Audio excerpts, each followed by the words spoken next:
अनंत कोटि ब्रह्मांड नायक राजाधिराज योगिराज पर ब्रह्मा श्री सच्चिदानंद समर्थ सदगुरु साईनाथ महाराज की जय। ओम साई राम।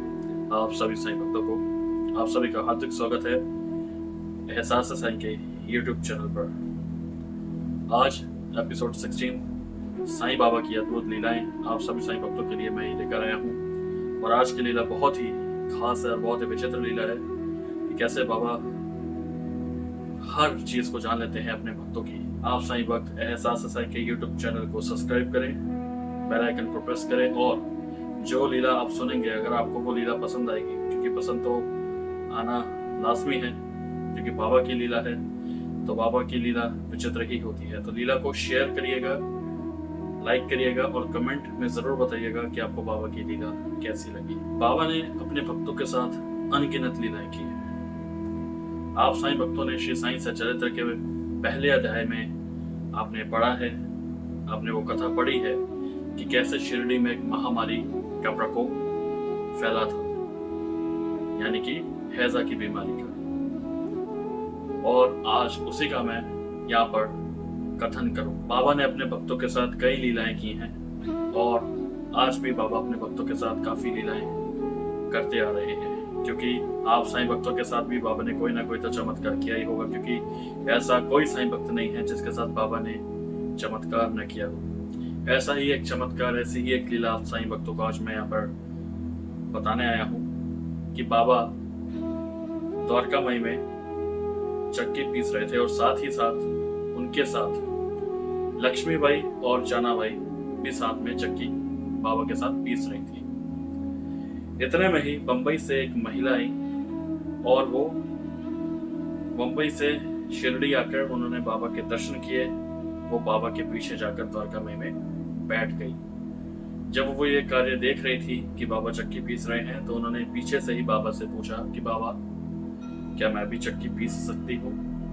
तो तब बाबा ने कहा कि तुम थक जाओगी, तुम रहने दो। लेकिन उस महिला के अंदर एक उत्सुकता थी सेवा करने की। वो महिला चाहती थी कि वो भी चक्की पीसे, इसलिए उसने बाबा से दोबारा से निवेदन किया। तो बाबा ने लक्ष्मीबाई को वहां से हटाया और उस महिला को चक्की पीसने का बाबा ने मौका दिया। अब महिला उत्सुकता पूर्वक चक्की पीसना उसने शुरू कर दिया था, लेकिन उस महिला के मन में बहुत सारे सवाल थे जो वो बाबा से करना चाहती थी, क्योंकि साथ साथ महिला चक्की भी पीस रही थी और साथ साथ वो बाबा से सवाल भी कर रही थी, क्योंकि वो बहुत उत्सुक थी, बहुत एक्साइटेड थी बाबा से क्वेश्चन आंसर्स करने के लिए। तो पहला उस महिला ने बाबा से सवाल पूछा कि बाबा, हम जो ये कार्य कर रहे हैं, जो ये चक्की पीस रहे हैं और ये जो आटा पीसते हुए नीचे गिर रहा है, ये हम कार्य क्यों कर रहे हैं? तो बाबा ने उत्तर दिया कि शिरडी में एक बहुत ही भयंकर बीमारी का प्रकोप फैलने जा रहा है। और आप सभी साईं भक्तों को मैं बताना चाहता हूँ कि देखिए बाबा ने कैसे इस बीमारी को जो शिरडी में फैलने वाली थी, कैसे उसकी यानी कि कैसे उस बीमारी को एक्सप्लेन किया बाबा ने, और कैसे 3 नाम से बाबा ने इस बीमारी को संबोधित किया। बाबा ने जो इस बीमारी के नाम बताए थे उस महिला का, वो थे अक्काबाई, मारीबाई और मरियम्मा। 3 नाम से बाबा ने इस बीमारी को संबोधित किया था उस महिला के आगे, अक्काबाई, मारीबाई और मरियम्मा। लेकिन ये एक्चुअल जो बीमारियां थी, वो शिरडी में जो प्रकोप डालने जा रही थी, वो थी चिकन पॉक्स और हैजा। अब सोचिए बाबा ने क्या सोचकर इन बीमारियों को इन्हीं नामों से क्यों संबोधित किया, ये तो साईं ही जानते हैं। तो बाबा ने यही कहा कि ये बीमारियां शिरडी में प्रकोप डालेंगी, इसलिए मैं ये आटा पीसकर शिरडी की सीमा में बिखेर दूंगा, ताकि इन बीमारियों का प्रकोप शिरडी में ना आए और ताकि इनकी भूख इस आटे से मिट जाए।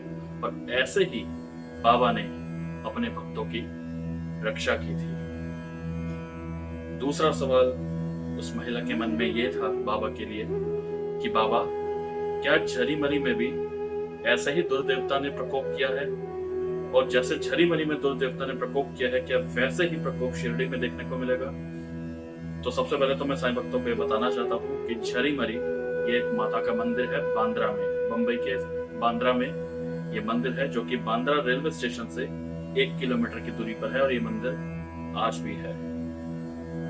तो बाबा ने बोला कि बिल्कुल, कि जो झरीमरी मंदिर के बाहर जो दुर्देवता यानी कि राक्षस, क्योंकि बाबा ने जो ये बीमारियां थी इनको राक्षस का रूप दिया था, और इसी को दुर्देवता भी कहा जाता है। तो जो दुर्देवता ने झरीमरी मंदिर के बाहर प्रकोप फैलाया, वही प्रकोप शिरडी में भी फैल सकता है, क्योंकि झरीमरी मंदिर के माता के बाहर जो टेम्पल है उसके बाहर ये बीमारी इतनी फैली थी कि बहुत से लोग मर गए थे। तो इसलिए बाबा ने उस महिला को ये उत्तर दिया। लेकिन बाबा ने यह भी कहा कि मैंने तो अपने भक्तों की रक्षा की, लेकिन ये बीमारी इतनी उत्सुक थी शिरडी आने के लिए, और इतनी उत्सुक थी, एक्साइटेड थी, कि ये राक्षस इतना एक्साइटेड था शिरडी में प्रकोप फैलाने के लिए, कि तभी हमने ये चक्की पीस कर जो है आटा वहां पर हमने खींचा, और इसका प्रकोप मेरे ऊपर भी आने वाला था। यानी कि बाबा को भी ये बीमारी हावी होने वाली थी बाबा के ऊपर। लेकिन बाबा ने उनसे कहा कि मैंने अपने अल्लाह से, मैंने अपने ईश्वर से प्रार्थना करी, और उस बीमारी का प्रकोप, दुर्देवता जो उस राक्षसी बीमारी थी उसका प्रकोप शिरडी से बिल्कुल दूर चला गया, और बाबा के ऊपर भी वो प्रकोप नहीं रहा, क्योंकि बाबा ने अपने ईश्वर से प्रार्थना की।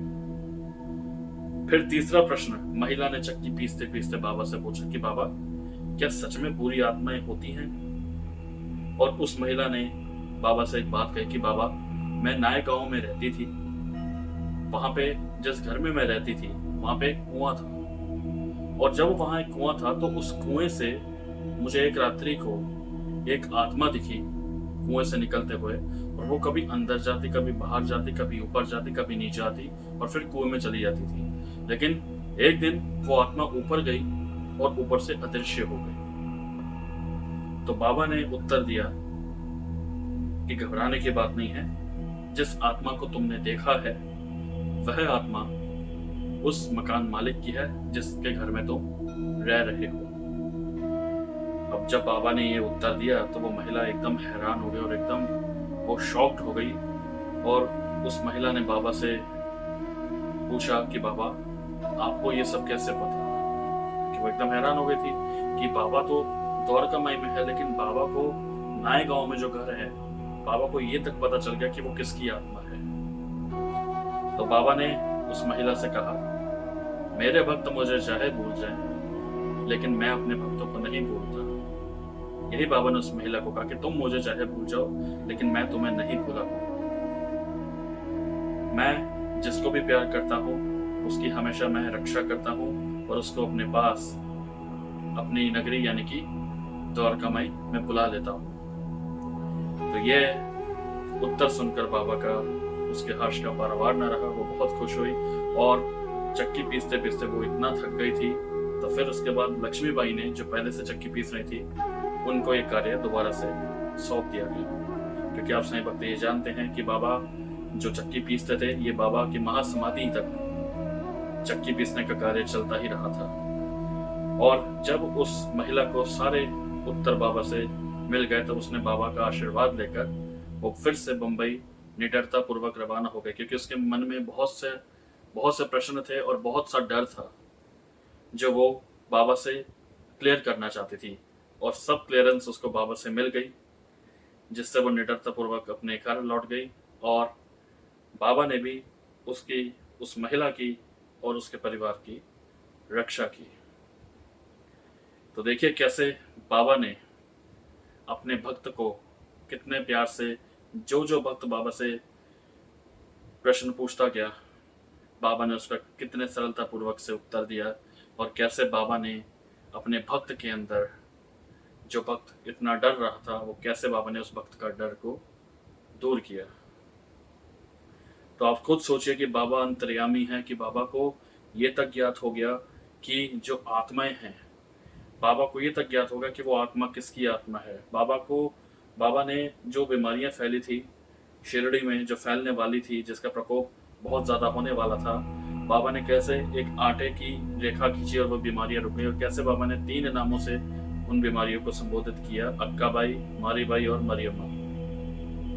हम जैसे तो हम यही कह सकते हैं, अगर हमें कोई कहे कि चिकन पॉक्स है या हैजा है, तो हम तो इन्हीं बीमारियों को नाम से हम पुकारेंगे, क्योंकि ये कॉमन बीमारियां हैं जो हम काफी समय से सुनते आ रहे हैं। लेकिन बाबा ने तो इन बीमारियों का नाम ही अलग दे दिया।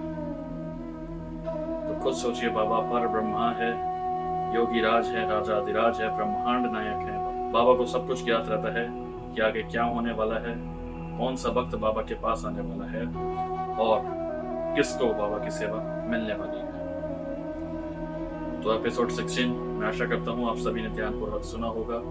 बाबा की ये अद्भुत लीलाएं हैं जो बहुत ही विचित्र है, क्योंकि बाबा की लीलाओं को सुनकर ही रोंगटे खड़े हो जाते हैं, गूज़बम्स हो जाते हैं कि वाकई में जिस वक्त के साथ बाबा ने ये चमत्कार किया, उस समय उस वक्त की क्या हालत हुई होगी, आप खुद सोचिए। तो बाबा की लीला अपरंपार है, और ऐसे ही आप बाबा की लीलाओं को सुनते रहिए। अगला एपिसोड 17 अगले रविवार को सुबह 11 बजे एहसास हसनैन के YouTube चैनल पर रिलीज किया जाएगा। बाबा में दृढ़ विश्वास रखिए, श्रद्धा सबूरी रखिए। बाबा हर कार्य आपका पूर्ण करेंगे और आपकी सदैव रक्षा करेंगे। बाबा भली कर रहे हैं।